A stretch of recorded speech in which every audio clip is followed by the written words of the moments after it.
I don't know what to think of that final segment on Smackdown. But what I do know for a fact was this show tonight was absolutely miserable to watch on Fox. What happened tonight on Smackdown? Nothing. Nothing happened on this show as usual. Very little build for the Money in the Bank, except the qualifying matches, which both sucked. And this show, SmackDown, is lifeless. This show is lifeless. And quite frankly, no storyline on this show is saving SmackDown whatsoever. I'm going to try to get out of here as soon as possible, so I want to start this review right away. Before I start this review, you guys know what to do. I say this before every video. Make sure you guys go check out recent videos that I posted here on the channel. We got Raw review from Monday night, Dark Side of the Ring review from Tuesday night, AEW Dynamite review from Wednesday night, two quarterfinal TNT Championship matches, and the NXT review. Talking about the Johnny Gargano Candice LeRae segment. Oh man, bring me back to Wednesday night. That was such a fun night. Those shows were good on Wednesday. Bring me back to that, please. The show was miserable tonight. So the New Day started SmackDown, and now they're the 8-time tag team champions, and they're talking about their win, blah, blah, blah.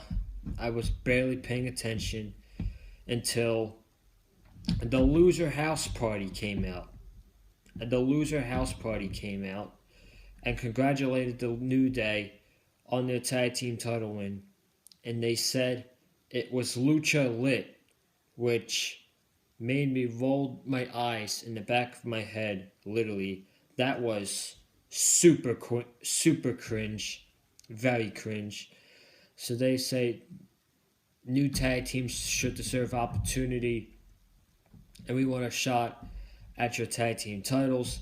Miz and Morrison come out, and they say, the two of you didn't beat us at the same time, so we should still be the tag, blah, blah, blah. And then, of course, cutscene. Forgotten Sons come out. They cut a promo. Their promo was actually good, I thought. They cut pretty good promos.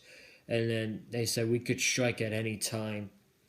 They beat up the Lucha House Party, the New Day, and the Miz and Morrison. So, I don't know what we're heading towards at Money in the Bank. Maybe some sort of fatal four-way for the tag team titles, or a New Day Forgotten Sons. I have no idea what we're doing, but I don't know how. But this segment sets up the Miz and John Morrison versus Lucha House Party in the later part of the show. I guess it was also to kind of get the Forgotten Sons over and get them momentum by attacking a New Day. But if the Forgotten Sons were nobodies in NXT, which they were, why am I supposed to care about them on SmackDown? I don't. I don't care about the Forgotten Sons. They'll probably get a shot at the tag team titles, lose, and they'll be in catering by the summer. I guarantee you. Drew Gulak versus Baron Corbin, Money in the Bank qualifier. This match was decent, I guess. These two went back and forth the whole time. And then Daniel Bryan was on the outside, and he got attacked from Cesaro and Shinsuke Nakamura, and they attacked Bryan, and then Gulak attacked Cesaro, and then Gulak was about to attack Nakamura, and Corbin came up from behind, slammed Gulak into the post, hit it end of days, and Baron Corbin is in the Money in the Bank ladder match. I mean, what can I say, This match was decent. Why Nakamura and Cesaro are helping out Baron Corbin, I have no idea why. It makes no sense whatsoever. And this sets up to a match between Baron Corbin and Daniel Bryan next week on SmackDown. Whatever. Sheamus defeated a jobber in about a minute. Bro kick. Michael Cole was talking about Jeff Hardy before the Miz and Morrison versus Lucha House Party. Sheamus grabbed Michael Cole's his headset and just stared at him for a few minutes. And that was that. So that was whatever. And then we seen John Morrison and The Miz versus the Lucha House Party. The match was okay. The match was average. And I totally expected The Miz and Morrison to win this match so that they can get their rematch at Money in the Bank against the New Day. But surprisingly, Gran Metalik rolled up The Miz, and the Lucha House Party defeated The Miz and John Morrison. Shockingly. I was shocked. Now, why are the Lucha House Party beating Miz and John Morrison? Or I should say, the Loser House Party. Do they have any business to be in the tag team title picture? No, they really don't. They don't bring any importance to the tag team title scene whatsoever. Is one win over The Miz and Morrison going to make me care about what WWE does with the Lucha House Party in the tag team title scene? No. No, absolutely not. I don't know what they're going to do in Money in the Bank. I'm predicting they're going to do a fatal four-way with the New Day, The Miz and Morrison, the Lucha House Party, and the Forgotten Sons. That's just my prediction. This match was okay. And, whatever. You know, Jesus. Lacey Evans, Sasha Banks, Money in the Bank qualifier.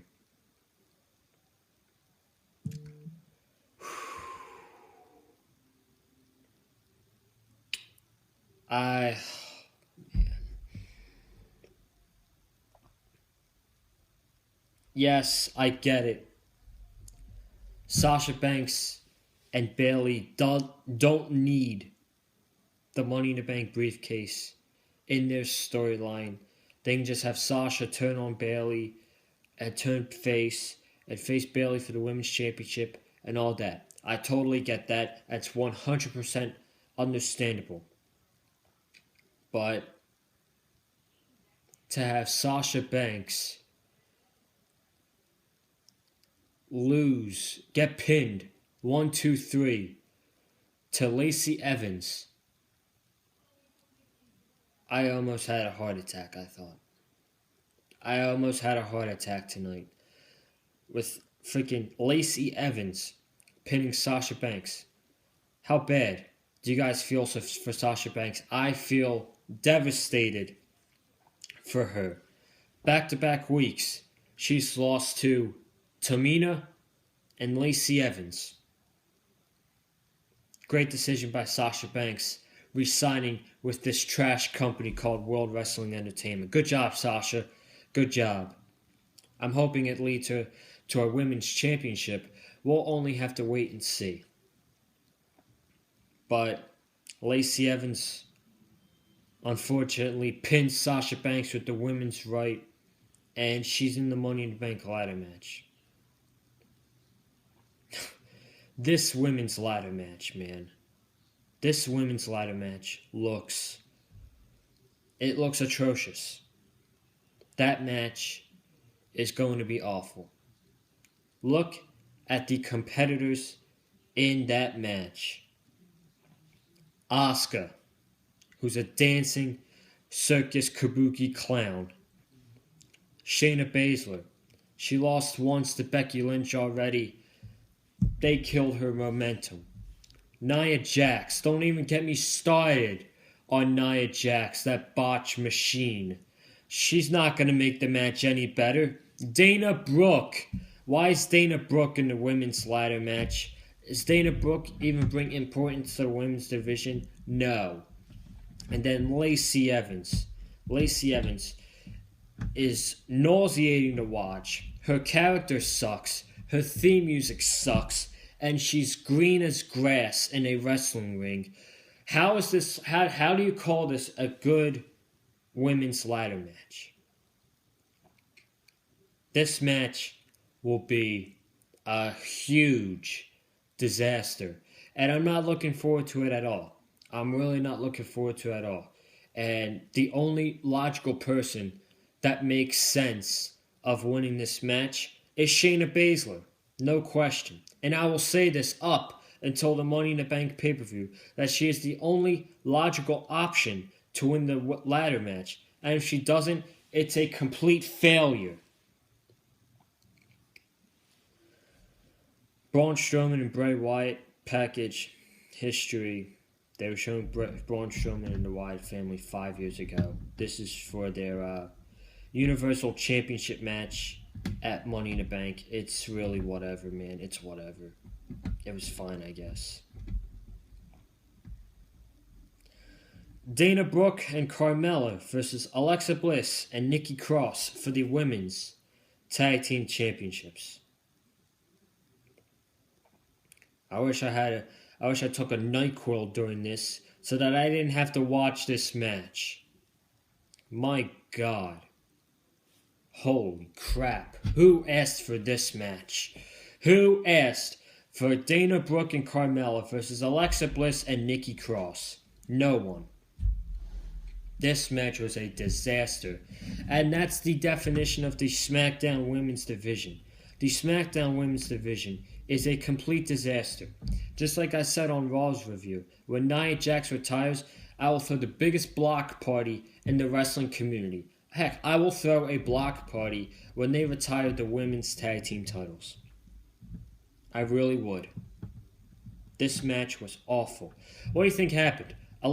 Nikki Cross wrestled the entire match. Alexa Bliss comes in at the end and pins Carmella, I think. I wasn't paying attention that closely. And they win in, I think, 8 minutes.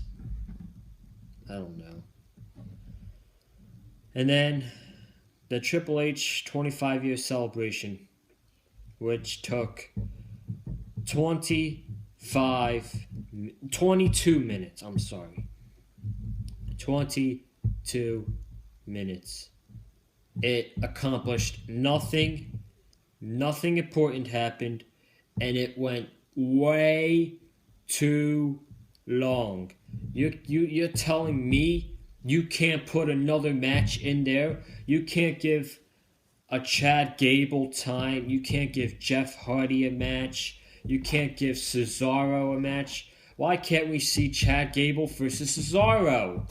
Get Cesaro a win and have them put on a 10-minute good match. But no, instead we gotta sit through Triple H and Shawn Michaels for 25 minutes. This is my opinion. The segment was utterly boring.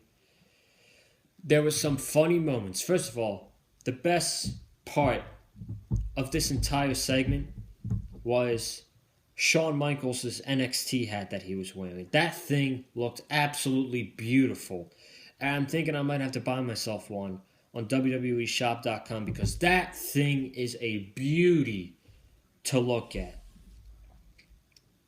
And I'd wear it here on the Big Fight Field channel, of course. So that was the best part of the segment, in my opinion. But, I mean, Stephanie was on FaceTime. Ric Flair was on FaceTime. Road Dogg was on FaceTime with his ridiculous long white beard. And then Vince McMahon strutted himself out. 75-year-old Vince McMahon showed up, said congratulations, and then he was making fun of his old segments. Bailey, This Is Your Life, he made fun of.